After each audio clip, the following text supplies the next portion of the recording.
व्यंग्य का शीर्षक है रेल रुकी भाई रेल रुकी। खड़ा हो जाना भारतीय रेल का सर्वाधिक मौलिक गुण है। खड़गासन को उपलब्ध रेल इस आसन को अनिश्चित काल तक साधने में सक्षम होती है और जो रेल दौड़ती नजर आ रही है वह किसी भी क्षण स्थिरता को उपलब्ध हो सकती है।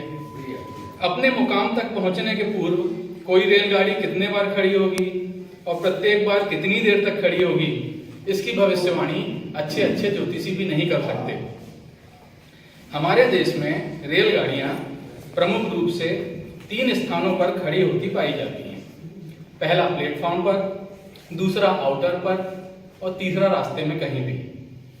रेलगाड़ियों के खड़े होने का तरीका इन तीनों स्थानों पर बिल्कुल एक सा होता है। पहियों को स्थिर कर अपना समूचा वजन लौह पथ पर डाले वे बस खड़ी रहती हैं। इसके विपरीत उसमें विराजमान यात्रियों का व्यवहार उस स्थान विशेष पर निर्भर करता है जहां की रेलगाड़ी खड़ी हो। तो रेलगाड़ी के खड़े होने के आधार पर रेल यात्रियों के 3 भेद किए जा सकते हैं। पहला, प्लेटफॉर्म पर खड़ी रेलगाड़ी के यात्री, दूसरा रास्ते में खड़ी हो गई रेलगाड़ी के यात्री, तीसरा आउटर में खड़ी रेलगाड़ी के यात्री। पहला, प्लेटफॉर्म पर खड़ी रेलगाड़ी के यात्री। प्लेटफॉर्म पर खड़ी रेलगाड़ियों की सामान्य प्रवृत्ति समय सारणी से बेपरवाह रहने की होती है। जब वे निर्धारित प्रस्थान समय के 10 मिनट बीत जाने पर भी टस से मस नहीं होती तो कुछ यात्री दरवाजे पर खड़े होकर बाहर झांकने का क्रम प्रारंभ कर देते हैं। इन यात्रियों के झांकने की सुविधा हेतु ही डिब्बों के प्रवेश द्वार पर दोनों ओर डंडे लगाए जाते हैं। ये कर्मयोगी किस्म के जातक हैं।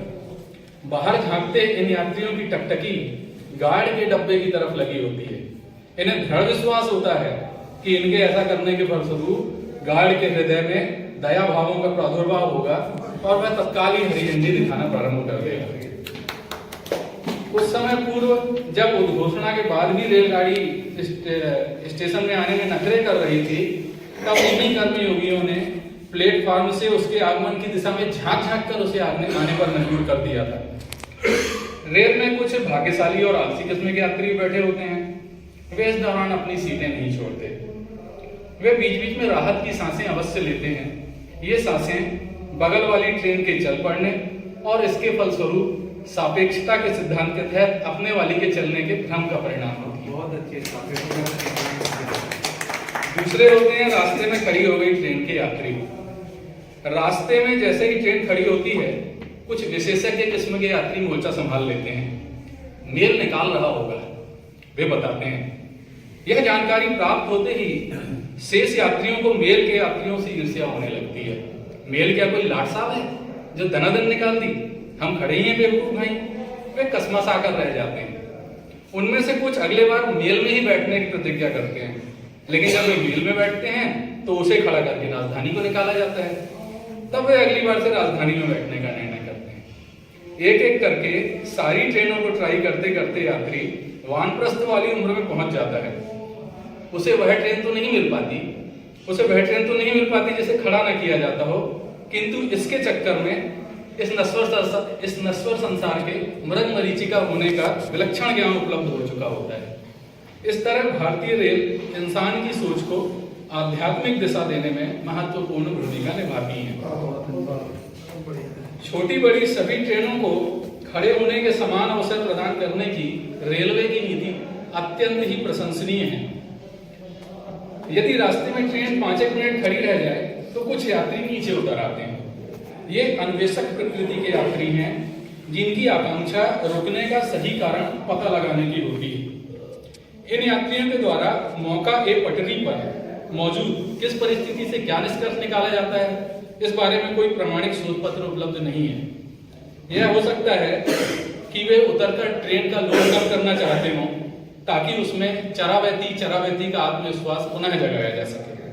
यह भी संभावना है कि वे धक्का लगाने के प्रयोजन से उतरते हों।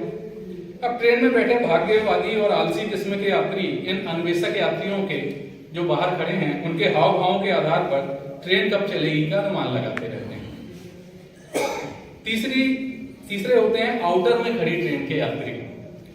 भारतीय रेल को आउटर पर खड़ा होना विशेष रूप से प्रिय है।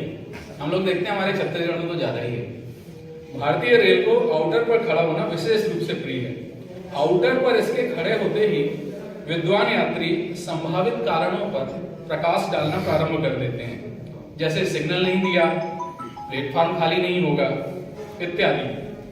शेष यात्री पटरी के दोनों ओर बनी झोपड़ियों को देखकर कसमसाते रहते हैं। स्टेशन यही बनाया जाना था, वे सोचते हैं, अब फालतू में ही लोगों ने अतिक्रमण कर लिया। वे चिंता मग्न हो जाते हैं। स्टेशन यही होता तो वे कभी के उतर के घर पहुंच गए होते। उन्हें याद आने लगता है कि रास्ते में केबिन में खड़े कर्मचारी भागती गाड़ी को भी किस प्रकार से झुला झुला कर हरी झंडी दिखा रहे थे।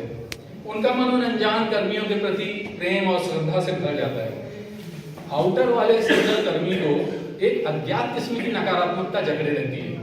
इसके कारण वह किसी भी स्टेशन में ट्रेन के पहुंचने के पूर्व सिग्नल को लाल करके बैठ जाता है। संभव है कि शहर में पोस्टिंग बस वह ऐसा करता हो, शहर में पोस्टिंग की अगला बस ऐसा करता हो। आउटर में गाड़ी का खड़े हो जाना एक बहुत महत्वपूर्ण घटना है। यह न केवल कुछ यात्रियों बल्कि पूरी कायनात के लिए चुनौती प्रस्तुत कर देती है। उतरने वाले यात्री को तत्काल की महंगी टिकट जेब में होने पर भी तीसरे दर्जे के यात्री टाइप दरवाजे के पास खड़े रहने मजबूर होना पड़ता है, और जिन्हें नहीं उतरना उन्हें मलमूत्र पर अंकुश लगाने का दुष्कर कार्य करना पड़ता है, क्योंकि इस परिस्थिति में शौचालय का द्वार उतरने वालों के सामान से अटा हुआ होता है। इस समय स्टेशन में भी अफराद भीड़ इकट्ठी हो जाती है। स्टेशन पर बहुत सारी ट्रेन के यात्रियों को लेने आने वाले एक साथ जमा हो गए हैं। स्टेशन के बाहर भी जाम की स्थिति हो गई है। जो लेने आए थे वो 5 मिनट में तो ट्रेन आ रही है का अनुमान कर सड़क में ही गाड़ी छोड़ गए थे। अब ट्रेन आधे घंटे से आउटर में खड़ी है। सड़क पर आड़ी सीढ़ी गाड़ियों का लोड हो चुका है, और जिन यात्रियों को इस स्टेशन से ट्रेन पकड़ना है वे झांक कर उस ट्रेन को प्लेटफॉर्म पर लाने के लिए प्रयासरत होते हैं। वे सफल भी होते हैं। ट्रेन आएगी, फिर उनकी यात्रा शुरू होगी, जो बिल्कुल ऐसी ही होगी। भारतीय रेल है, इनकी वाली भी जगह जगह रुकेगी ही। धन्यवाद।